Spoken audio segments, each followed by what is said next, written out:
గొప్ప రాజనీతిజ్ఞుడు, సైనిక అధికారి, భుజబల సంపన్నుడు, ఆర్థికవేత్త, మత సహనం కలవాడు, యుద్ధ వ్యూహాలు పన్నడంలో గొప్ప నేర్పరి, మాటిస్తే మడమ తిప్పడు, పట్టిన పట్టు విడవని మొండిగటం, కవి పోషకుడు, రాజ్య నిర్మాత, సకల సుగుణాల కలవాడు శ్రీకృష్ణదేవరాయలు.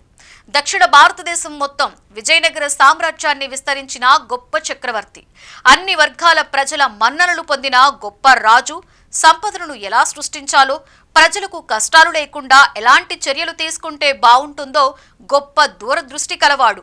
తెలుగువారి గర్వకారణం, విజయనగర సామ్రాజ్యాన్ని శోభాయమానం చేసిన గొప్ప చక్రవర్తి, మహా సామ్రాజ్యాధీశుడు, సకల కళావల్లభుడు శ్రీకృష్ణదేవరాయలు. విజయనగర సామ్రాజ్య చరిత్రలో గొప్ప రాజు. రాయల కాలాన్ని స్వర్ణయుగంగా పిలుస్తారు. ఆయన హయాంలోనే రోడ్లపై రతనాలు, వజ్రాలు పోసి అమ్మేవారని చరిత్రకారులు చెబుతుంటారు.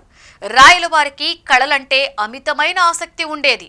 వారికి ఆస్థానంలో గొప్ప రాచ మర్యాదలు జరిగేవి. ఆస్థాన కవులుగా ఉన్న వారికి ప్రతిరోజు ఒక అంశాన్ని ఇవ్వడం, దాన్ని పూర్తి చేస్తే వారికి విలువైన బహుమతులు అందజేసేవారు. రాయల పాలనలో విజయనగర సామ్రాజ్యం అత్యున్నత స్థితికి చేరుకుంది. తెలుగు, కన్నడ ప్రజలు భారతదేశాన్ని పాలించిన గొప్ప చక్రవర్తులలో రాయల వారు ఒకరిగా అభిమానిస్తారు. ఆంధ్ర భోజుడిగా, సాహితీ సమరాంగ సార్వభౌముడిగా, కన్నడ రాజ్య రమారమణుడిగా అతనిని కీర్తిస్తారు. దేశ భాషలందు తెలుగు లెస్స అని తెలుగు భాష మాధుర్యాన్ని ప్రపంచానికి చాటి చెప్పిన ఘనత శ్రీకృష్ణదేవరాయలకే దక్కుతుంది. రాయలవారు స్వయంగా కవి పండితుడు కావడంతో ఇతనికి సాహితీ సమరాంగణ సార్వభౌముడు అని బిరుదిచ్చారు.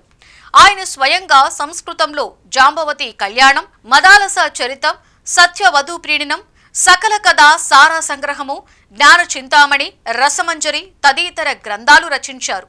తెలుగులో ఆముక్తమాల్యద లేక గోదాదేవి కథగా గ్రంథాన్ని రాశారు. మహోన్నత పాలకుడు శ్రీకృష్ణదేవరాయలు భారత చరిత్రలో అత్యంత శక్తివంతమైన హిందూ చక్రవర్తులలో ఒకరిగా పేరు ప్రఖ్యాతులు సంపాదించుకున్నారు.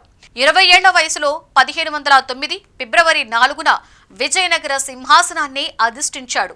తన గజ బలాన్ని పెంచుకుని శత్రురాజులను భయకంపితులను చేశారు. అష్టదిగ్గజ కవులను తన కొలువులో నిలిపిన సాహిత్య సార్వభౌముడు. రాజ్య విస్తరణ కోసం అనేక యుద్ధాలు చేశారు. 1512లో రాయచూర్, 1514లో ఒడిశా, 1520లో బీజాపూర్ సుల్తాన్పై అఖండ విజయాలను సొంతం చేసుకున్నారు. యుద్ధ ప్రణాళికలు రచించడంలో రాయలవారు దిట్ట. రాయల పాలనలో దక్కన్ సుల్తానులు విజయనగర పట్టణాలు, గ్రామాలపై తరచూ దాడులు చేసేవారు. ఈ సమస్యకు శాశ్వత పరిష్కారం చూపాలని భావించారు. 1509లో శ్రీకృష్ణదేవరాయ సైన్యాలు వారితో హోరాహోరీగా తలపడ్డాయి. సుల్తాన్ మహమ్మద్ తీవ్రంగా గాయపడి ఓడిపోయాడు. యూసఫ్ ఆదిల్ షా యుద్ధంలో చనిపోయాడు. అనంతరం రాయచూర్ దోయాబ్ను స్వాధీనం చేసుకున్నాడు. అక్కడితో రాయలవారి విజయయాత్ర ఆగలేదు. బీదర్, గుల్బర్గా, బీజాపూర్లను విజయనగరంలో తిరిగి కలిపేశాడు. బందీగా ఉన్న సుల్తాన్ మహమ్మద్ను విడుదల చేసి యవన రాజ్య స్థాపకుడు అనే బిరుదును పొందాడు. గోల్కొండ సుల్తాన్ కులీ కుతుబ్ షాను శ్రీకృష్ణదేవరాయలు ప్రధానమంత్రి తిమ్మర్సు ఓడించాడు. 1513లో శ్రీకృష్ణదేవరాయ వ్యక్తిత్వంగా పంగల్ వద్ద గోల్కొండ సుల్తాన్ కులీ కుతుబ్ షాతో యుద్ధంలో పాల్గొన్నాడు. విజయనగర సైన్యం గోల్కొండ దళాల చేతిలో ఓడిపోయింది. ఫలితంగా విజయనగరం నుండి పంగల్ కోటను స్వాధీనం చేసుకున్నారు.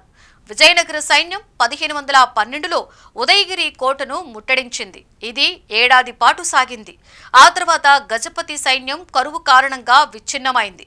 గజపతి సైన్యాన్ని కొండవీడు వద్ద ఎదుర్కొన్నారు. కొన్ని నెలల పాటు విరోచితంగా పోరాటం చేశాయి. భారీ ప్రాణ నష్టం కారణంగా విజయనగర సైన్యాలు కాస్త వెనుకడుగు వేశాయి.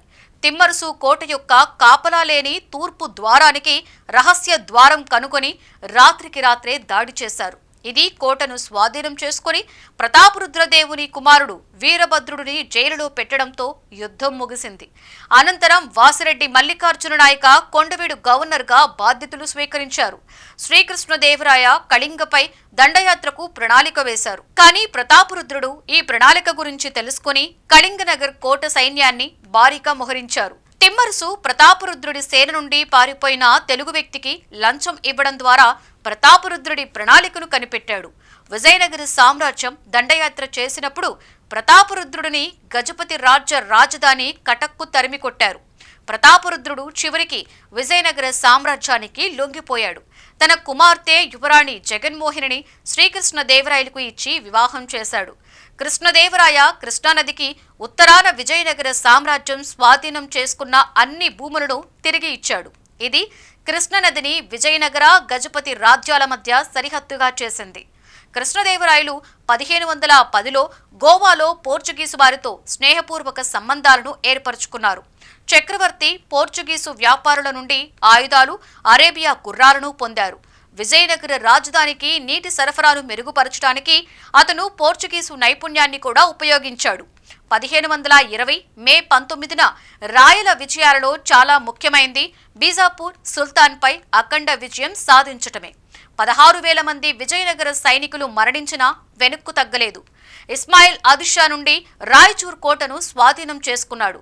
రాయచూరు యుద్ధంలో పెంసాని రామలింగనాయుడు చేసిన సాహసాలను శ్రీకృష్ణదేవరాయలు గుర్తించి ప్రశంసించారు. రాయల దగ్గర 7 లక్షల మంది పదాతి దళాలు, 32,600 అశ్విక దళం, 550 ఏనుగులను ఉపయోగించారని చెబుతారు చరిత్రకారులు. రాయచూరు బహామని సైన్యాధిపతుల పట్ల కృష్ణదేవరాయలు క్రూరంగా ప్రవర్తించాడు. రాయల పాలనలో ఎవరైనా తప్పు చేస్తే కఠినంగా వ్యవహరించేవారు. వివాహ పన్నును రద్దు చేశాడు. ఆదాయాన్ని పెంచడానికి ఆయన కొత్త భూములను సాగులోనికి తీసుకొచ్చాడు. విజయనగరం చుట్టూ నీటిపారుదల కోసం చర్యలు తీసుకున్నాడు. ట్యాంకులు, కాలువలను త్రవ్వించారు. పేదలకు తక్కువ ధరకే భూమిని లీజుకు ఇచ్చి వ్యవసాయం చేయించేవాడు. సంపదని సృష్టించాడు. విజయనగరాన్ని సందర్శించిన ఫేస్, నునెజ్, బార్సోసా వంటి విదేశీ ప్రయాణికులు ఆయన పరిపాలన సామర్థ్యాన్ని, పాలనలో ప్రజల శ్రేయస్సును గొప్పగా కీర్తించారు. రాజు ఎల్లప్పుడూ ధర్మాన్ని దృష్టిలో ఉంచుకొని పరిపాలించాలని అభిప్రాయపడ్డారు. ప్రజల సంక్షేమం పట్ల ఆయనకు ప్రత్యేక శ్రద్ధ ఉంది అన్నారు. శ్రీకృష్ణదేవరాయలు అనేక విజయాలను సాధించారు. తన పాలనలో అనేక దేవాలయాలు, నీటిపారుదల వ్యవస్థలు, కోటలను నిర్మించారు. కవులు, పండితులను ప్రోత్సహించాడు. రాయల ఆస్థానంలో 8 మంది ఆస్థాన కవులు ఉండేవారు. వారిని అష్టదిగ్గజాలు అని పిలిచేవారు. వారిలో అల్లసాని పెద్దన, పెంగళి సూరన్న, మాదయ్య గారి మల్లన్న, దూర్జటి, రామరాజు భూషణుడు, తెనాలి రామకృష్ణుడు, నంది తిమ్మన ఉన్నారు. వారిలో కొందరు రాయల గౌరవార్థ రచనలు చేశారు. శ్రీకృష్ణదేవరాయలు తుళువ నరసరాయనుకి 3వ కుమారుడు. నరసనాయకుడు పెనుగొండలో ఉండగా ఆయన 2వ భార్య నాగలాంబకు రాయలు జన్మించారు. రాయలు వైష్ణవులు, విష్ణు భక్తుడు, కానీ పరమ సహనశీలుడు. అనేక వైష్ణవాలయాలతో పాటుగా శివాలయాలను కూడా నిర్మించాడు. దూర్జటి, నంది తిమ్మన వంటి పరమ శైవులకు కూడా తన సభలో స్థానాన్ని కల్పించాడు. అనేక దాన ధర్మాలు చేశాడు. ముఖ్యంగా తిరుమల శ్రీనివాసులకు పరమ భక్తుడు. దాదాపుగా 7 సార్లు ఆ దేవదేవుని దర్శించి ప్రత్యేక పూజలు చేశారు. ఇతను తన కుమారుడికి తిరుమల దేవరాయలు అని, కుమార్తెకు తిరుమలాంబ అని పేర్లు పెట్టుకున్నారు. 1529 అక్టోబర్ 17న మరణించినట్లుగా కర్ణాటకలోని తుముకూరు వద్ద బయల్పడిన శాసనం ద్వారా తెలుస్తోంది.